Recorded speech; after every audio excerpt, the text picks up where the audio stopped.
ஆனால் பார்த்தீங்கன்னா சிலிண்டர் விலை உயர்ந்துட்டே வருதுண்ணா. இன்னைக்கு பார்த்தீங்கன்னா ரூ. 42 ரூ. 52 சிலிண்டர் விலை ஏற்றிருக்காங்கண்ணா. அதை பற்றி நீங்கள் என்ன நினைக்கிறீங்க? உங்கள் தொழில் எப்படி நான் பாதிக்குது? சிலிண்டர் வந்து இப்போ வந்து நாங்கள் வந்து பிளாக்ல தான் வாங்குகிறோம்.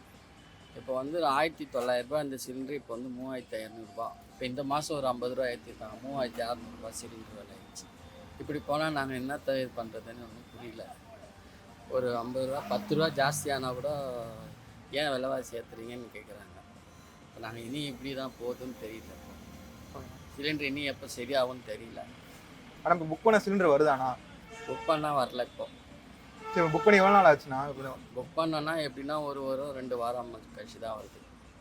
ஆனால் இப்போ பார்த்தீங்கன்னா ஒரு சில கடையெல்லாம் பூட்டிருக்குண்ணா. கொஞ்ச நாள் கழிச்சு போய் கேட்டீங்கன்னா ஏன்னு கேட்டால் வந்து சிலிண்டர் வரல, அதனால பூட்டிருக்கோம். அந்த மாதிரி சுச்சுவேஷன் உங்களுக்கு வந்திருக்கா?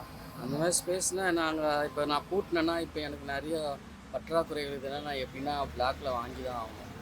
அதனால் ரெண்டாவது வந்துட்டு இப்போ ஒரு 10 பேர் வேலைக்கு கேட்குறாங்கன்னா அவங்களுக்கு சம்பளம்லாம் கொடுத்தா தான் அவங்களுக்கு இதுவாக இருக்கும். இப்போ நான் வந்து தனியாக இருக்கிறதுனால நான் எப்படியோ அட்ஜஸ்ட் பண்ணி போகிறேன்.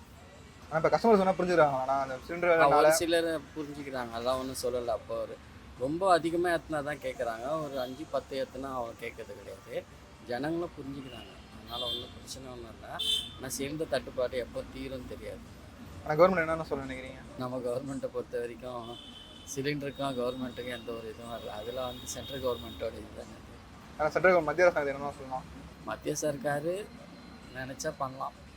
அது வந்து அந்த நாட்டு போர் இதை பற்றி அதுக்கு நமக்கு தெரியாது.